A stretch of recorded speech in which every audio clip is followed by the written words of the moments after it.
નમસ્કાર વહાલા વિદ્યાર્થી મિત્રો, આજે આપણે ધોરણ 5 ના હિન્દી વિષયની પ્રથમ સત્રની નિદાન કસોટીનો સંપૂર્ણ સોલ્યુશન સાથે અભ્યાસ કરીશું, જે તારીખ 18/3/2021 ના રોજ લેવાનાર છે। प्रश्न नंबर 1, निम्नलिखित प्रत्येक प्रश्न के उत्तर के लिए दिए गए विकल्प में से सही विकल्प चुनकर उसका क्रम अक्षर प्रश्न के सामने दिए गए बॉक्स में लिखिए। અહીં કુલ 3 मार्क्स आपेला है। જોઈએ આપણે પ્રથમ પ્રશ્ન, 3 और 9 अंक से बने इस शब्द को कैसे लिखा जाता है? तो અહીં जवाब आवशे 39। ત્યાર પછી 1 और 7 को शब्द में कैसे लिखा जाता है? तो जवाब आवशे 17। त्रीजू, निम्नलिखित शब्द में से कौन सा शब्द फूल का नाम नहीं है? तो અહીં जवाब आवशे लौकी। चौथा प्रश्न, निम्नलिखित शब्द में से कौन सा शब्द सब्जी का नाम है? तो અહીં जवाब आवशे प्याज। ત્યાર પછી प्रश्न नंबर 5, निम्नलिखित शब्द में से कौन सा शब्द अनाज का नाम नहीं है? तो અહીં जवाब आवशे पालक।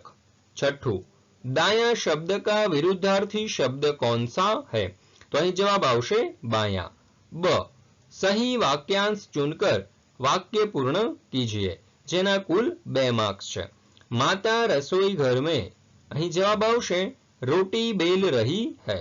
दूसरा, भरत ने राम से, અહીં जवाब आवशे खड़ाऊ मांगे। क, निम्नलिखित चित्र को देखकर प्रश्नों के उत्तर पूरे वाक्य में लिखिए। पहला प्रश्न, लंबी गर्दन वाले प्राणी का नाम क्या है? तो અહીં आंसर आवशे लंबी गर्दन वाले प्राणी का नाम जिराफ है। दूसरा प्रश्न, हाथी कहाँ खड़ा है? उत्तर, हाथी एक पेड़ के आगे खड़ा है। तीसरा प्रश्न, शेर कहाँ छुपकर बैठा है? उत्तर, शेर पत्थर के नीचे छुपकर बैठा है। ड, नीचे दिए गए चित्रों के नाम हिंदी में लिखिए, जेना कुल 3 मार्क्स है। तो पहलू चित्र है साइकिल, दूसरा चित्र है बैलगाड़ी का और तीसरा चित्र है ट्रेन का। प्रश्न नंबर 2 निम्नलिखित प्रश्नों के उत्तर लिखिए, किन्हीं 3 और कुल 6 मार्क्स आपेला है। तो જોઈએ આપણે प्रथम प्रश्न, आप कौन कौन से फल खाना पसंद करते हैं? उत्तर, मैं अनार, पपीता, अंगूर, केला, सेब, अमरूद, जामुन, चीकू, नारंगी, आम आदि फल खाना पसंद करते हैं। बीजो सवाल, हम अपने राष्ट्रध्वज को तिरंगा क्यों कहते हैं? रंगों के नाम लिखिए। उत्तर, हम अपने राष्ट्रध्वज को तिरंगा कहते हैं क्योंकि इसमें 3 रंग है, केसरिया, सफेद और हरा। केसरिया रंग वीरता और बलिदान का प्रतीक है, सफेद रंग शांति का प्रतीक है, हरा रंग समृद्धि और हरियाली का प्रतीक है। तीसरा प्रश्न, राम ने नगरजनों को क्या समझाया?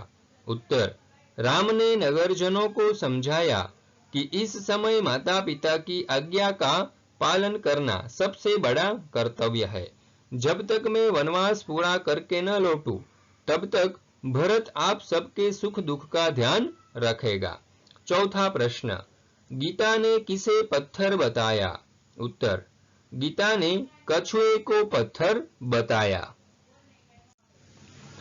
ब, निम्नलिखित रिक्त स्थानों की पूर्ति कीजिए, जेना कुल 2 मार्क्स है। पहलू, खाली जगह से निकलने पर पक्षी चुगने के लिए निकल पड़ते हैं। तो जवाब आवशे सूरज। ત્યાર પછી બીજી ખાલી જગ્યા ઉપર से लड़की फिसल रही है। આ પ્રશ્નનો ઉત્તર તમારે જાતે જ મેળવવાનો રહેશે। प्रश्न नंबर 3 निम्नलिखित काव्य पंक्तियां पूर्ण कीजिए, जेना कुल 3 मार्क्स है। रस्ते पे चलूंगा न डर डर के, चाहे मुझे जीना पड़े मर मर के, मंजिल से पहले न लूंगा कहीं दम, आगे ही आगे बढ़ाऊंगा कदम।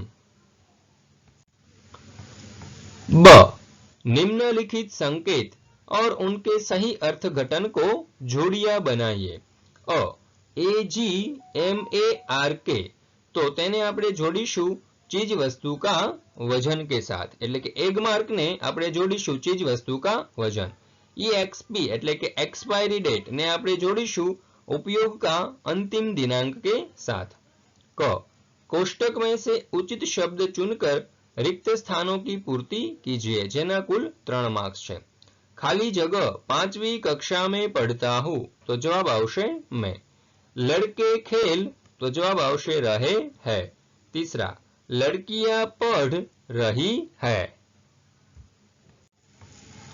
ड, निम्नलिखित शब्दों को शब्दकोश के क्रम में लिखिए, जेना कुल 1 मार्क्स है। गमला, कलम, कंकड़ और क्षमा तो उत्तर आवशे कमल, कंकड़, गमला और क्षमा। प्रश्न नंबर 4 निम्नलिखित मुहावरों में से किसी एक का अर्थ लिखकर वाक्य में प्रयोग कीजिए। पहलू है गले लगाना यानी कि प्यार से मिलना। वाक्य, माँ अपने बेटे को गले लगाना चाहती है। बीजू, उत्तेजित होना यानी कि गुस्से होना। वाक्य बनशे, दादा अपने बेटे के लिए कुछ नई चीजें लाए इसलिए बेटा उत्तेजित है। ब, निम्नलिखित शब्दों के समानार्थी शब्द लिखिए। पहलू है दोस्त जेनु समानार्थी थशे मित्र। बीजू है कुटिया जेनु समानार्थी थशे झोपड़ी। क, निम्नलिखित फलों के हिंदी नाम लिखिए। केळू नु हिंदी थशे केला, केरी नु हिंदी थशे आम। ड, निम्नलिखित अनाज के हिंदी नाम लिखिए, जेमा पहलू है चोखा जेनु हिंदी थशे चावल। घઉં नु हिंदी थशे गेहूं। ई, निम्नलिखित बर्तनों के हिंदी नाम लिखिए, जेमा पहलू है कढ़ाई जेनु हिंदी थशे हंडा અને બીજું છે ચીપિયો જેનું हिंदी થશે ચીપિયા। प्रश्न नंबर 5 निम्नलिखित विषयों में से किसी एक विषय पर 5-6 वाक्य में निबंध लिखिए, जेना कुल 3 मार्क्स है। અહીં આપણને નિબંધ આપેલો છે मेरा देश। भारत हमारा देश है। पुराने जमाने में यहाँ भरत नाम के एक वीर और प्रतापी राजा हुए थे। उन्हीं के नाम से हमारा देश भारत कहलाया। भारत का दूसरा नाम हिंदुस्तान है। दिल्ली भारत की राजधानी है। हिंदी हमारी राष्ट्रभाषा है। हमारा देश विशाल है। यहाँ विविध जाति और धर्म के लोग रहते हैं। वे आपस में मिलजुल कर रहते हैं। भारत कृषि प्रधान देश है। यहाँ 70% लोग खेती करते हैं। यह देवभूमि है। हमारा देश भारत मुझे प्राण से भी अधिक प्यारा है।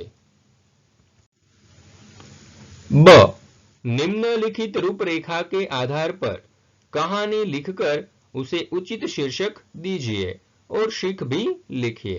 3 मार्क्स ની આ કહાની છે જેનું નામ છે ચરવાहा और बाघ। तो જોઈએ આપણે कहानी। करण नामक गांव में एक चरवाहा रहता था। वह भेड़ बकरिया पर अपना गुजारा करता था। हर रोज की तरह वह एक दिन अपनी भेड़ बकरिया लेकर जंगल में गया। भेड़ बकरियां चरने में लगी थी। अचानक चरवाहे को मजाक करने की सूझी। वह जोर जोर से चिल्लाने लगा, बाघ आया, बाघ आया। चरवाहे की चिल्लाहट सुनकर आसपास के खेतों से लोग दौड़ आए। चरवाहा हंसने लगा और कहने लगा, मैं तो मजाक कर रहा था। लोग चरवाहे की बात सुनकर उसको कोसते हुए वापस लौट गए। कुछ दिनों के बाद सचमुच में बाघ आया। चरवाहा जोर जोर से चिल्लाने लगा, बाघ आया, बाघ आया। लेकिन लोगों ने सोचा चरवाहे को मजाक करने की आदत है, वह मजाक कर रहा है। यह सोचकर कोई भी मदद करने के लिए नहीं आया। बाघ एक भेड़ लेकर चला गया। चरवाहा हाथ मलका रह गया। वह रोने लगा। उसे अपनी बुरी आदत के कारण नुकसान झेलना पड़ा। क, निम्नलिखित वाक्यों का गुजराती में अनुवाद कीजिए, जेना कुल 2 मार्क्स છે। हमारे देश का नाम भारत है, જેનું ગુજરાતી થશે અમારા દેશનું નામ ભારત છે। બીજું, मैंने बस का टिकट लिया है, જેનું ગુજરાતી થશે મેં બસની ટિકિટ લીધી છે। Thanks for watching.